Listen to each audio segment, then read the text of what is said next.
Sebelumnya, Assalamualaikum warahmatullahi wabarakatuh. Kami kelompok 3 yang beranggotakan saya sendiri, Salsabila Nur Hidayah, dan kedua rekan saya, Raufi Novita dan Lutfia Rohadatul. Di sini kami akan mempresentasikan tentang materi yang berjudul Berpikir Ilmiah dalam Ilmu Pengetahuan. Manusia merupakan makhluk yang berpikir. Proses berpikir memunculkan ilmu pengetahuan. Sarana ilmiah berperan sebagai alat bantu yang mengorganisasikan metode ilmiah menjadi sebuah pengetahuan yang lebih sempurna. Hakikat sarana berpikir ilmiah. Pengertian berpikir ilmiah. Berpikir ilmiah adalah berpikir yang logis dan empiris.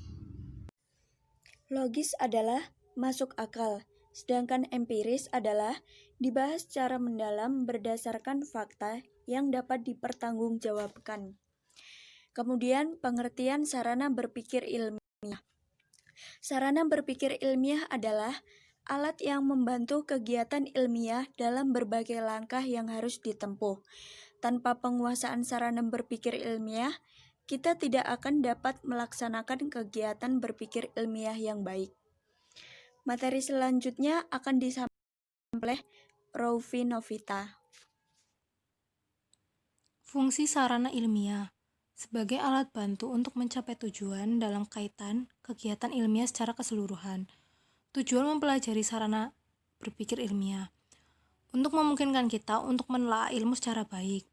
Sarana berpikir ilmiah ada bahasa ilmiah, logika, dan matematika, logika, dan statistika.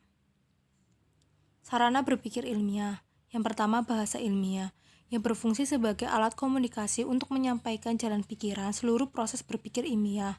Yang kedua, logika dan matematika, mempunyai peranan penting dalam berpikir deduktif sehingga mudah diikuti sehingga mudah dilacak kembali kebenarannya. Yang ketiga, logika dan statistika, mempunyai peranan penting dalam berpikir induktif dan mencari konsep-konsep yang berlaku secara umum.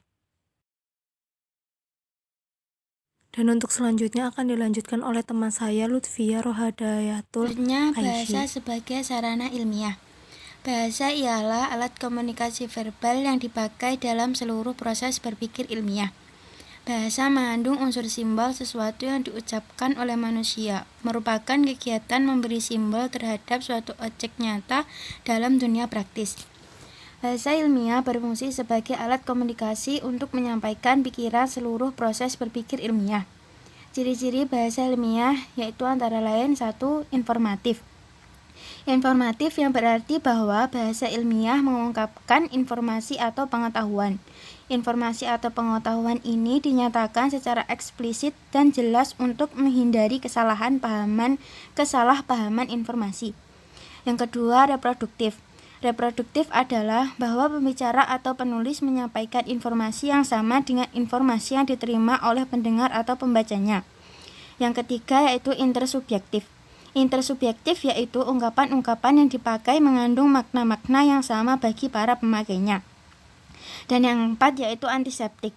Antiseptik berarti bahwa bahasa ilmiah itu objektif dan tidak memuat unsur emotif. Kendatipun pada kenyataannya unsur emotif ini sulit dilepaskan dari unsur informatif. Kelemahan bahasa ilmiah dalam menghambat ilmu komunikasi yaitu A. Bahasa bersifat multifungsi. Yang B. Bahasa memiliki arti yang tidak jelas dan eksak yang dikandung oleh kata-kata yang membangun bahasa. C. Bahasa mempunyai beberapa kata yang memberikan arti yang sama.